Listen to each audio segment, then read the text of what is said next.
All right, guys, so welcome. I'm Dr. Guzman. I am an academic advisor in academic advising and support, but I'm also the Hispanic and Latino outreach and retention advisor here on campus as well. My office is in the Student Success Center, room 124, in case you need me. And thank you to the hermanas and the sisters of Hermandad de Sigma Iota Alpha Incorporada, of which I'm also a member and I'm also their advisor. So I'm sort of an older head, an older member. So these are also efforts on behalf of First Year Experience. So thank you, First Year, for providing us the coffee. So we'll talk a little bit today about cover letters and resumes. I have a lot of information for you, specifically from Armstrong Career Services that'll be super helpful. You should have already completed the resume worksheet, okay?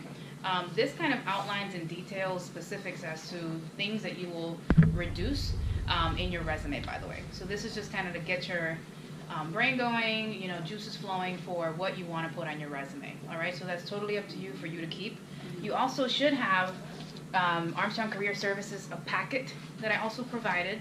Okay, the packet includes, we'll review this, sections of a resume, items that you should have in your resume, the types of resumes, the do's and the don'ts, as well as a functional resume and a sample of that, a chronological resume sample, and a chronological functional resume as well, and I'll explain that in a bit, okay? It also provides how to write a cover letter, kind of details the do's and don'ts, things to say, things not to say, things not to overshare. Cover letter guide, what a cover letter should look like. Okay, so this is all for you in your own reference. I've also included a letter of application. Some jobs will actually ask you for a letter of application instead of completing, for example, a typical application either in person or online. It'll ask you to write a letter, okay, as to why you're interested, similar to a cover letter. We also have a sample in the back, and then a sample of references. References are very important to keep. Specifically, when you go for an interview, you want to have resumes upon request. In other words, if they request them from you, you want to have references here, okay? You also want to keep a couple of copies of your resumes as well as your cover letter, should some folks, for example, not be able to print it beforehand, or they're constantly interviewing a lot of people, right? So you want to always keep those things in mind, okay? Also, briefly talk about interviews themselves and what to bring to the interview. We won't touch on how to dress and things like that. We don't have time today, but we'll kind of get to the meat and bones of the resume and cover letter. And then at the very back, I have a copy of additional workshops that I'll be reviewing for the rest of the semester, okay? So April 25th, we have summer internships, externships, and then professional development, just kind of important things you should consider and think about. That'll also be a similar coffee workshop, but that'll be held at the Student Success Center in the student lounge. And then May 2nd will be sort of a more relaxing event, okay? So thank you, Sia, for hosting me and having me, woot woot. So why don't we get right into it? We have coffee, conversation, career, okay? And I'm gonna go into the Armstrong's Career Services, just kind of additional details that you should look at. The site itself has amazing, amazing resources, okay? So just kind of keep those in mind. Identifying positions of interest to you, also looking at like sites you should look at. So before you graduate, you should have an idea of what kind of position you're looking for, okay? And what kind of entry-level position you're looking for prior to graduation. So it shouldn't be the case that you're crossing the stage and you have no idea what you're gonna do with your life. We should look at least 6 months to a year in advance as to where we're headed, okay? At least an entry-level position into the possible career, okay, in your major, of course, right? Define and discuss purpose of resumes and why they're needed. And cover letters as well, we'll talk about different cover letters, kind of do's and don'ts, and then we'll get straight into the workshop itself, kind of, getting into the revising piece. Okay, how many of you have resumes? Good stuff, oh yeah. And how many of you think that you have to revise it at least like maybe once a month? Yeah. If you are constantly either in and out of a position or doing volunteer work, if you have anything that relates to whatever it might be that you can add to your resume, you certainly want to make sure that you're consistently revising your resume. So the Armstrong Career Services, the online site has a lot of amazing, amazing stuff. They have anything from setting up an appointment with career services, okay, choosing a major, resume and actual cover letter, getting the work experience, job search, etc. Let's see here. I don't have a mouse, but Totally accidental. they also have employer resources. So they have an online like site as to, Takia, would you mind sharing? Is it The- College Central Network? Yes. Mm-hmm. So College Central Network, and you've had experience before? Yes. Can you kind of share a bit? College Central Network is online job posting where Armstrong posts any internships, available jobs, assistantships, and just any open positions that you can apply for. And it's kind of like LinkedIn in the way where it's like a template, and you fill out your information, your contact information, and you enter your references from 1 to 3 references, and then you go into the application itself for wherever position. Then it asks for a resume and a cover letter. Some of them ask for a writing sample, so it's always good to keep a writing sample because some of them would like to see how you have written in college and how you have grown in your writing process. So it just depends. And then you have different access portals, right? So either as a student and later as an alumni. You actually do get to use the career services here even after you've graduated, by the way. So at some point when you've graduated, you still can't find a job, whatever that may look like, you can always contact career services, okay? And just kind of suggest, hey, I'm looking for a job, have you seen any postings, et cetera, et cetera. You can always also revamp and set up an appointment to revamp your cover letter and resume as well. Your resume is always constantly working, editing, revising. So just keep that in mind, as you go, okay? You can always go to armstrong.edu / or /career services, okay, to kind of get more information. All right, how do we keep this going here? All right, cool. Back here, okay. So when you are job searching, right, at the moment you're a college student, so you might just be searching for something that might not even be relevant to your career, you just want experience. That's completely fine, okay? You want to certainly add that into your resume, all right? So you want to look at the kind of job that you're searching for. Monster.com is a good site, an okay site, to look for certain things. Be careful for spamming. Some jobs might post, and it may not be a real job, so just be careful on that. They have good tips on the career services website. But you certainly want to look at the type of job that you're looking for. You also want to look at how your current skills, your expertise, and your experiences mesh with that job, okay? So you want to make sure you sell yourself, all right? Does your resume reflect the job description? If they're asking for someone with customer service experience, does your resume have customer service experience, right? If you've never worked within customer service per se, but for example, you help someone, I don't know, serve coffee, at an event.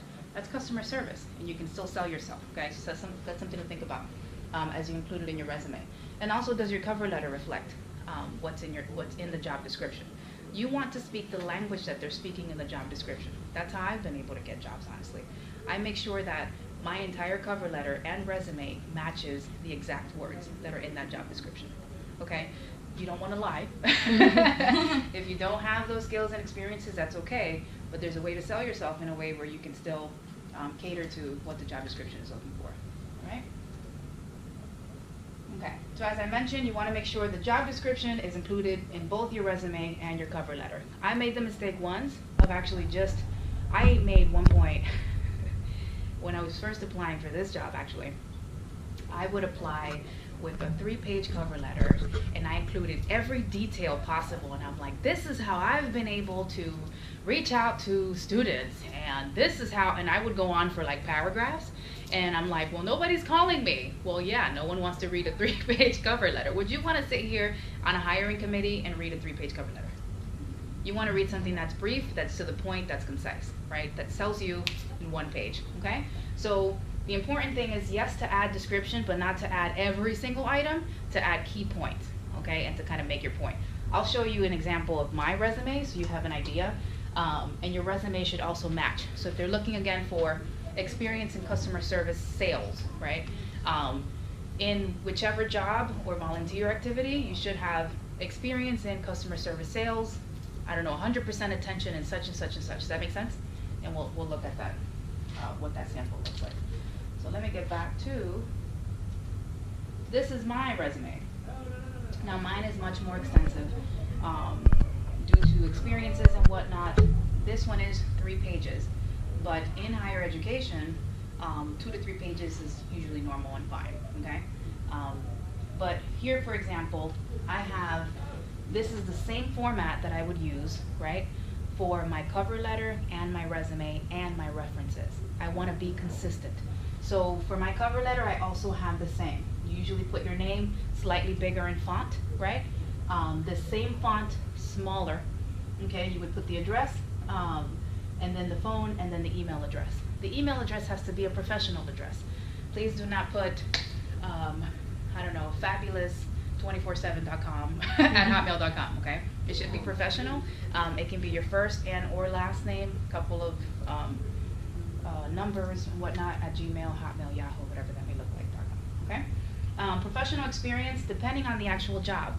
Some jobs at the moment, you might put your education first, okay? And then you put in your professional or your relevant experience. There's other jobs that may ask specifically for professional experience first, your education sort of comes last, all right? So that's something else to think about, also to think about with regard to your major, okay? I know higher ed always thinks about experience. They want to know what experience you have. Education is fabulous and awesome. They just want to make sure your experience is well, all right? So I have it in chronological. So if you take a look now at the chronological piece, you might sort of look at the dates, okay? Chronologically, obviously I started last June, so I'm going to put the month and the year, and then I'm going to put present because currently I'm in the position, okay? I'm going to put the title here. The entire resume from here forward is the same font. I would highly recommend to not get fancy. You got to be consistent and you have to be professional, okay? You want a clean look to your resume, all right?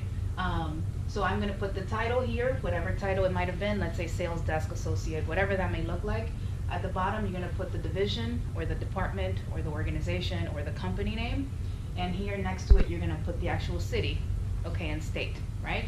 And then underneath, if you notice, because it's present, the verbs are going to be in present tense. So I provide such and such, I advise, I access, audit, develop, coach, create, refer, etc. Does that make sense? Any current position that you're in, you want to make sure that you have present tense verbs. Please make sure you have no typos in your resume. That is a no. That is a resume don't. So review as much as you can. As I keep going down in my resume, okay, it doesn't have to be as extensive. Roughly 5 to 7 bullet points per position is fine as well, okay? Again, it just depends on the job that you're applying to. So if they want more detail, you want to make sure you show those specific details. Again, the same date format. I'm always going to put month. Just keep in mind, I've seen so many resumes that would have 7 here, and then here would say September, right? You want to be consistent.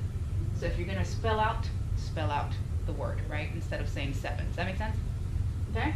So you'll put the same here, the same format as before. Again, you're going to put the position as well as the organization or the division, or whatever that may look like, the company, and then where specifically, okay? And then again, taught at this point, because it's past, you're going to put a past tense verb, okay? So here I said taught, developed, graded, okay? Any questions so far? No? Okay. So because this is all past and this is not present, these are kind of action verbs. That's what we're looking for. Resumes are always looking for action verbs to see what you have done and have accomplished. Essentially, they're looking for accomplishments, okay? Experience. Again, the same here with the same format, and the same here as well as I kind of move along. I just put here professional experience continued so that folks, again, have that consistency of, okay, well, now what is this? Is this volunteer? Is this is still professional, relevant to employment, okay? I've shifted my education all the way to the very bottom, by the way, because in the position that I'm looking for, and even in higher ed, it depends on your field. If your field says we care more about education, you're going to want to put this item here at the very top, and then the second down would be professional experience. All right? Education, again, should be the same consistency. So notice here, I start changing the dates here. Okay, that is a typo on my end, so I have to go back and change that, okay? But I've also seen resumes that continue on with this kind of format. All right, so it just sort of depends. So degree, so you can put a BA or a BS and such. You put the school, you put the city, you put the state. That's generally how it goes. Sometimes they'll also ask for your GPA. Okay, you can also put down GPA. Some other folks would put like summa cum laude or whatever that might look like, or even honor student. That's completely fine. It just depends on the job. If they don't ask for it, don't include it in your resume. That's kind of my own rule of thumb. Professional involvement, if you are involved in any organizations on campus. That might be something that you might want to add into your resume. So for example, I'm a faculty staff affiliate to Haku, okay? Trainings, if you receive trainings on campus, for example, if you receive safe space training, you can also add that into your resume. Okay, so that, again, if it's relevant, add it in. If it's not, leave it out, all right?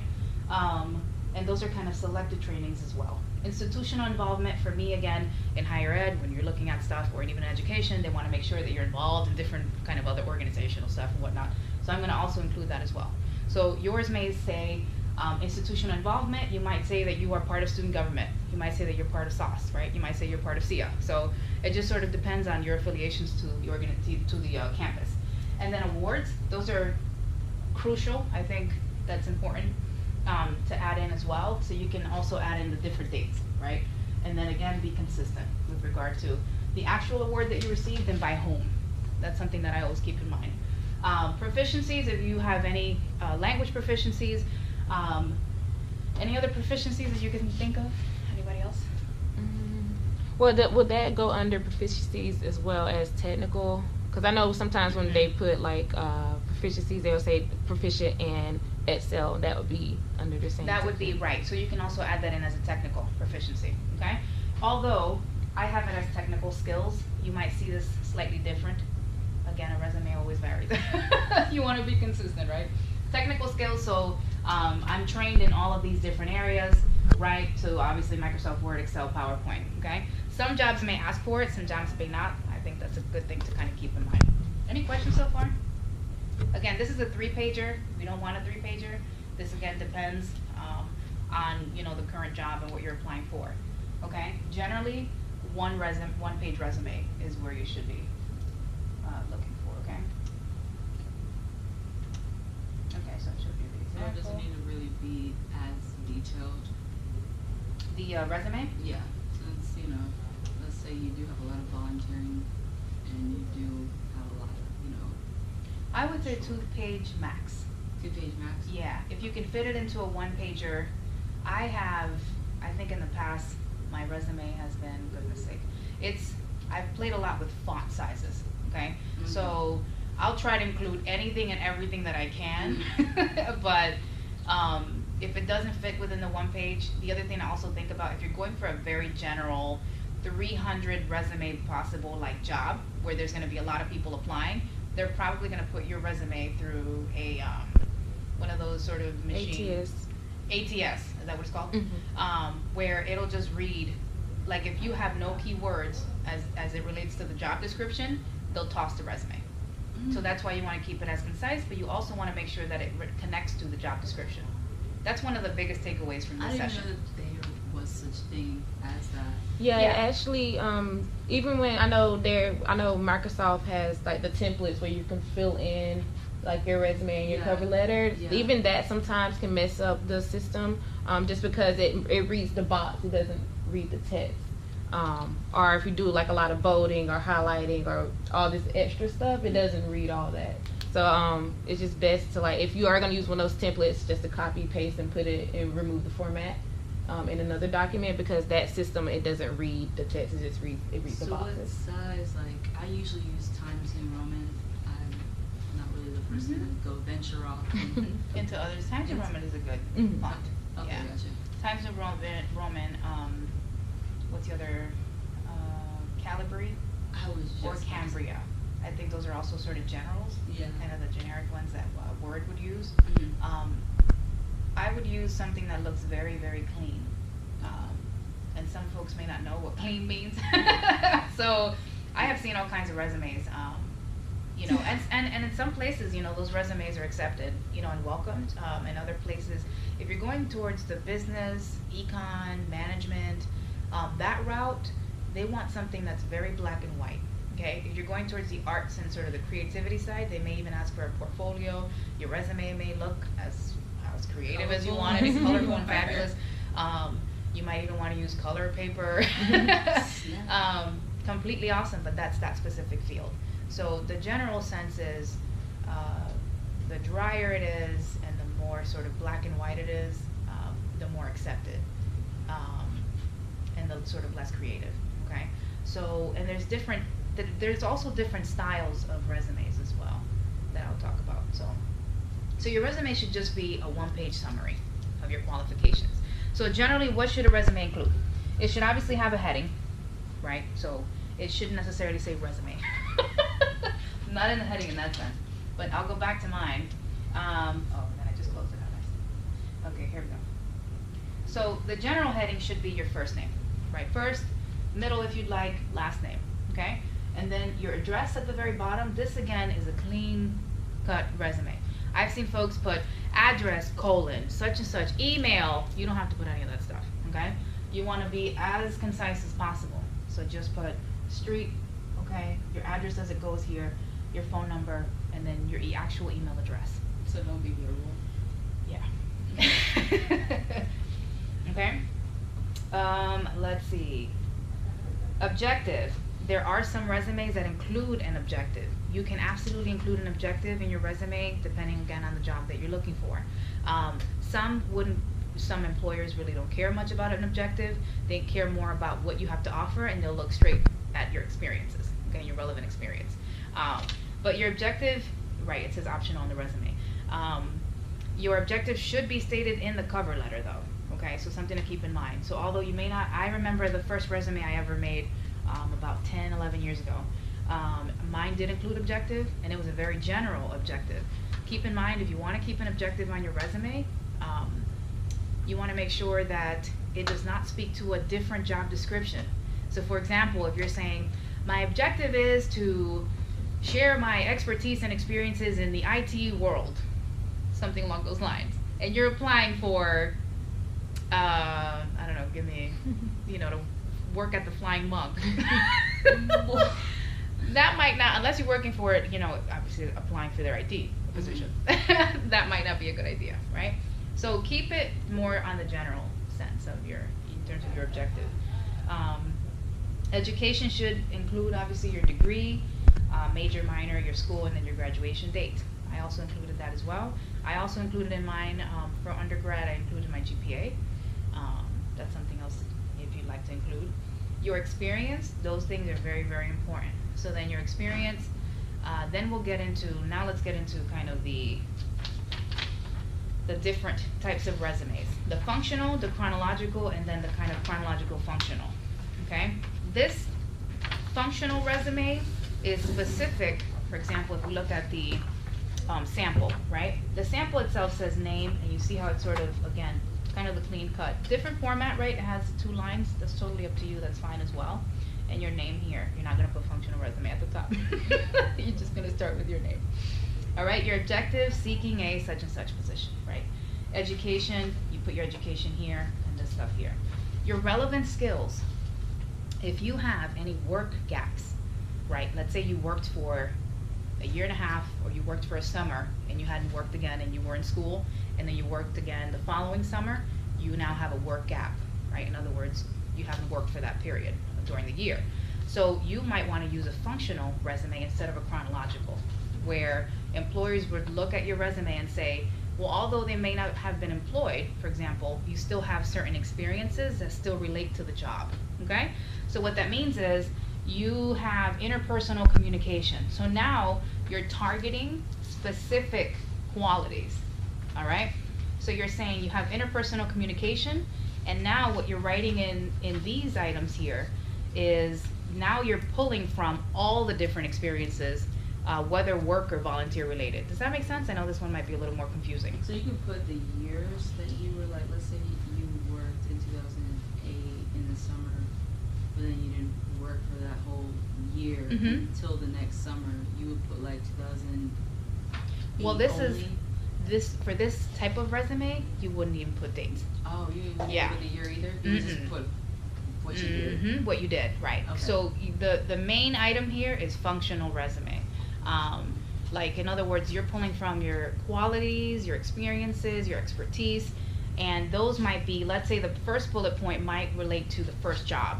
The second bullet point might relate to a volunteer experience. The third might be something you might have done at church, okay? So those items here are all relevant to interpersonal communication, which actually might be something that they're looking for in your job description. So if they're looking for someone with interpersonal skills, then this resume might work for you if you do have that work gap history.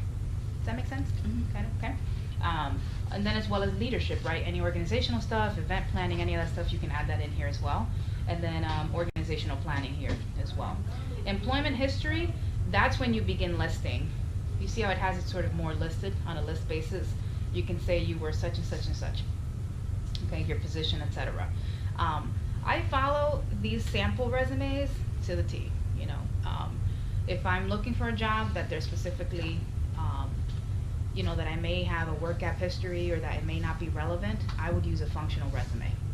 Okay, and then activities, right? So, you know, for example, if you're looking for a job, if you know that you've been in a certain field for the last maybe 4 or 5 years, even if it's on and off, you might want to do a chronological, because regardless, all of your positions that are going to be listed are going to list as though it's in that field. So they won't, in other words, for employers, they're not looking necessarily at dates. They're looking at, oh, well, they've been in, you know, the field doing different positions, or, you know, kind of, you know, getting different experiences. You know, although maybe they might have not worked for 3 months, but they can always look back and say, well, the person was in school as well. And so they kind of balance that. Okay, and then activities. Cool. Chronological is kind of self-explanatory. Objective here, right, on the left-hand side, education right after, and then relevant experience. So most of your experiences would go directly as connected to, you know, the list of basically the years that you've been employed. Okay, so starting, generally the kind of rule of thumb is you go back at least 8 to 10 years. Okay, now if you don't have as much experience, that's completely fine as well, but you're going to want to put obviously, like, you know, the year and then the dates, okay, that you've actually worked, okay, in that position. All right, as well as the activities, any honors, and then references. A lot of folks would also put references available upon request. Ensure that if you do get an interview for a job, that you do have your references. You don't forget these at home or forget to print them. I did the mistake of doing that, and that didn't go so well, you know. And then later they accepted and said, it's okay, just send it to us via email. But not all employers are going to be all nice and fabulous. All right, and then the final one is chronological functional, which would kind of mean you have the relevant skills here and then the relevant experience here. Okay, so you may want to put the date as well, but that's just completely up to you, totally up to you. Hey. All right, and then previous employment. So again, the resumes always vary, right? So something else to keep in mind. But if you notice at the very top, in the chronological resume, if you don't have too many experiences, okay, you might want to take up space, right? Even though they hate white space. Employers hate white space. You want to fill in as much as you can. So you want to put your name at the very top, and then instead of sort of going across with your address, right, phone number and email, you want to head down, okay? Vertically, right? Is it vertically, horizontally? Horizontally. Vertically. Yeah. All right, so any questions so far? A lot of this again is self-explanatory. All right, so let's get to the cover letter. So the cover letter, cover letters are very, very interesting. We already got the worksheet, go ahead. Oh, one final key point. So, right, which one is right for you? Just kind of make sure which one is right for you depending on the job description. Something else to keep in mind, you always want to make sure you have a main, kind of what I call a bulk resume. This is a resume that you never change, you never edit, all you do is add to this specific resume, okay? This is going to be the main hub of all of your experiences, your volunteer skills, anything and everything you've done under the sun. You want to make sure you add that in as your main resume, okay? This main resume will be the main resume that you'll probably have for the last, like, for the next 30 years of your life. Does that make sense? Where you can pull, because let's say that you decide, I don't know, let's say what's your major? It's health performance and fitness management. Okay, let's say that you decided that you no longer want to focus on that field and you decided to open up your own company. okay? And it has nothing to do at all with your current major. And that was maybe, I don't know, 15 years out, you're like, you know what, I had an epiphany and I want to start my own, I don't know, nail business. So it's completely non-relevant, but you want to make sure that, oh, I remember doing, I don't know, some volunteer experience at some point that might be relevant to that business piece. You want to make sure you go back to that main resume and pull from those experiences. I can't begin to tell you how important that is, because even when you're filling out job applications online, let's say they'll ask for your cover letter, they'll ask for your resume, and then references, right? And then comes the big, they'll ask, oh, give us your entire employment history. And you're like, oh my God, I completely forgot where I worked when I was like 14. Okay, or 15 or 18 or whatever, right? And you're now like 40 years old, okay? And sometimes they'll go back and ask you for all those things. You want to make sure that you have all the stuff in kind of a main resume. Does that make sense? Oh, Just so you okay. can pull from it and pull from those experiences. Some people really just don't do that. They don't, you know. They Some just people completely continue to forget. revise and edit, and they'll completely forget about a lot of what they might have done undergrad that may also still be relevant to something else you might want to get into down the road. Okay. Yeah. So it's just kind of having a central hub resume, if you will. Okay? And then of course you're gonna have a revised resume. Put some example. I don't know why. AY on this. The clicker's right Technological gems. Okay, so some resumes, do's and don'ts, and we'll get into cover letters. Is that okay? Here's a quick list of a few resume do's and don'ts that can help improve your resume. Balance the amount of white space on your resume. Make sure that you write your resume in a format that is easy to read and makes good use of the page. Use the tab key to keep information in line, and try to keep 1-inch margins. White space is the amount of blank space on your resume. If you have too much, you might not be saying enough about your qualifications for the position. If you have too little, your resume might be too dense for employers to get the most relevant information. Here's an example of two identical employment history sections. Though on the top, the date is on the left, and on the bottom, it's on the right. On the top, the additional information had to be tabbed over to the right, leaving a block of white space. Whereas on the bottom, this white space is on the right, and this space can be used for a longer description of employment history. Well, in this example, the additional white space is a small amount. Adding it for every section of your resume can create a lot of unintentional white space. Don't send your resume without it being proofread. Getting someone to read your resume can help catch mistakes that you may have read wrong. Like this sentence, for example. You can arrange for an appointment at Career Services or the Writing Center to get someone to read your resume, but you should always get someone else to read it before you send it out. Arrange your resume content based on relevance. If you're applying for a volunteer position, you might want your top section to be your volunteer experience instead of your work history. You want to tailor your resume for each posting in a number of ways. One of those ways is to change how you arrange the sections of your resume. You want to present the most relevant experience first, and that isn't always going to be your employment experience. Don't include personal social information. For example, date of birth, marital status, ethnicity, or your social insurance number. In Canada, employers cannot ask you this information on your resume or application. The video was made in Canada. Use a professional and easy-to-read font. Not even your data. Use fonts such as Times New Roman, Helvetica, or Garamond. There are a lot of good fonts available to you, but in a resume, it's better to use a professional-looking font. You shouldn't use a font smaller than 12 point. You want your information to be easily readable, and you want to avoid making your sections too dense. Don't write incomplete sentences or use personal pronouns, and don't use abbreviations. Start your sentences with an action verb, like taught, coordinated, created, etc. Doing this will keep your statements short and on topic. Don't use personal pronouns like I or we. If you want to use an abbreviation, introduce it by writing it out and abbreviating it in parentheses. For example, University of Prince Edward Island, UPEI. Include a career or employment objective. An objective gives your resume a clear and defined direction, which will be helpful for you and the person reading your resume. Here's an example. Recent Bachelor of Education graduate with experience as a professional videographer and editor seeking to work as an instructional multimedia support at UPEI.